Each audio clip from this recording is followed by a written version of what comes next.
আমাকে legal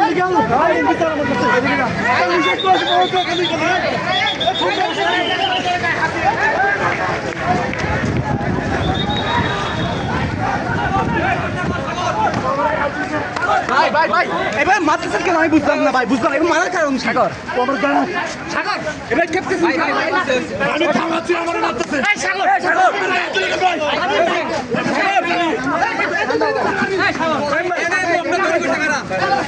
main গেটে lock করে বেটা বল আমি করা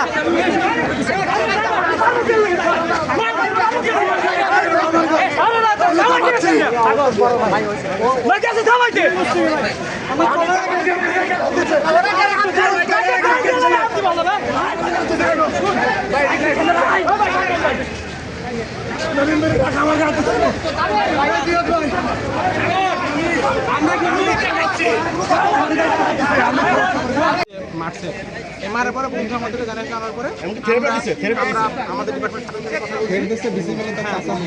এবং তারপরে এইগুলো হওয়ার পরে আমরা এই যে মেন গেটে আসলাম যে জাস্ট আমাদের দ্বারা ওই তারা যাদের মানে ওদের দ্বারা আক্রমণের জন্য আমাদের সেফটি নিয়ে যেতে পারি।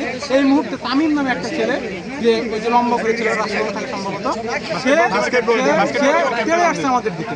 তো ভাই আমরা অলরেডি ভিকটিম, আমাদেরকে অলরেডি একবার পিটানো হয়েছে, আমাদের আবারও একবার আমাদেরকে মারতে হচ্ছে। তাহলে আমাদের পোলাপান কি অন্তত মানুষের তাদের চুক্তি হয়ে যাওয়ার কথা, তারা এসে আমাদেরকে পিটাইছে। আমাদের পিটার পরে আমরা আমাদের পোলাপানকে দেখাচ্ছি, কারণ আমার বন্ধু সাগরকে তারা আবার পিটাইছে।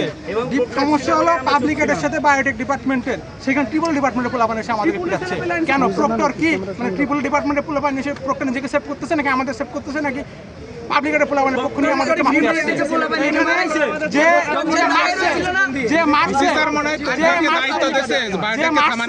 যে মারছে তার ডিপার্টমেন্টের টিচার হলো ভিসি, সে ভিসির জোর দেখায়। এখানে আমাদেরকে এই পর্যন্ত যেগুলো বিচার করছে, সাজিদ আব্দুল হত্যার বিচার করছে, আলহামদুলিল্লাহ আমরা অনেক খুশি। রুমাত্তা ম্যামের বিচার করছে, আলহামদুলিল্লাহ আমরা অনেক খুশি। আমার বন্ধু আজকে ওখানে একা থাকতো, তাকে যে মেরে ফেলতো না এর কোনো নিশ্চয়তা ছিল? প্রক্টর দিতে পারবে? প্রক্টর এসে আমাদেরকে এখন সান্ত্বনা দেয়, আশার বাণী ছিলেন যে আমরা বিচার করবো। বিচার কি ভাই? 2 দিনের জন্য 2 মাসের জন্য বহিষ্কার, তারপরে কি বহিষ্কারের পরে আবার নিজ দিয়ে সমঝোতা হয় যে স্যার ঠিক আছে আমি তো আপনারই লোক, আমি আপনার দলেরই মানুষ, আমাকে আপনি সেভ করেন।